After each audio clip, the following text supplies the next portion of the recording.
Hi, I'm San Diego family law attorney Brian A. Victor, and welcome to my 8th podcast episode. I'm excited to say the listenership has increased each week that I've been doing this podcast. Now, I often get asked why I take the time out of my busy schedule to record these podcast episodes. And quite honestly, the answer is pretty simple. I really do enjoy talking about the various aspects of family law, such as divorce, child custody, and of course, sharing my knowledge with the listeners who may be going through the situations I'm talking about. I also enjoy talking about some of the lesser known aspects of family law, which are probably just as important to understand, such as today's podcast discussion, which is going to focus on the marriage settlement agreement. A marriage settlement agreement is known by many different names.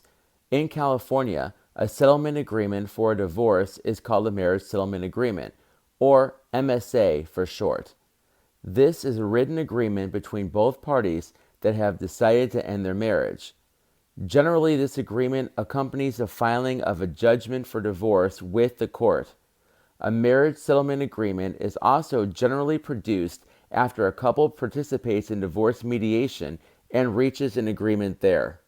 Now that I've talked a little bit about the actual circumstances that produce a marriage settlement agreement, it is important to talk about what each agreement states.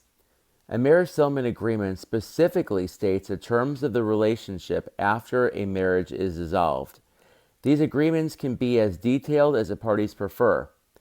The more detailed they are, the easier they are to interpret by a judge. Marriage settlement agreements include how property acquired before and during the marriage is to be divided, as well as the ownership of a business that either party owns. It also sets forth a child custody parenting plan to determine when the children spend time with their parents after the divorce. Additionally, the marriage settlement agreement includes additional financial arrangements between the parties. A marriage settlement agreement should list all the couple's assets and debts and other types of property and how they are to be divided when the divorce is final.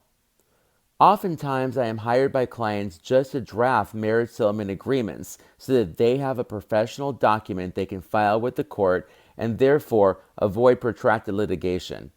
Most times, when a client first contacts me regarding drafting a marriage settlement agreement, they do not understand all the components involved in drafting the document. It is extremely important that the attorney drafting such a document understands the importance of including all the couple's assets and debts. So therefore, any discussion regarding marriage settlement agreements should begin with what assets do you have, such as houses, cars, savings accounts, checking accounts, and what kind of debts do you have, credit card debts, mortgages, certain things like that. Once determining what assets and debts the couple has, the next question should be, so now what do you want to do with these assets and debts? How do you want them divided when you are divorced? This podcast episode provided you with an overview of what a marriage settlement agreement is, what should be included in them, and the importance of filing them with the court. To inquire further about more specifics of marriage settlement agreements, consult with a local family law attorney who can discuss this process as it relates to your specific situation.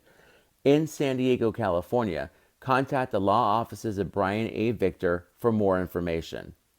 Thank you very much for listening, and feel free to contact me at my website, www.brianvictorlaw.com, for any suggestions you may have regarding topics for future podcast episodes.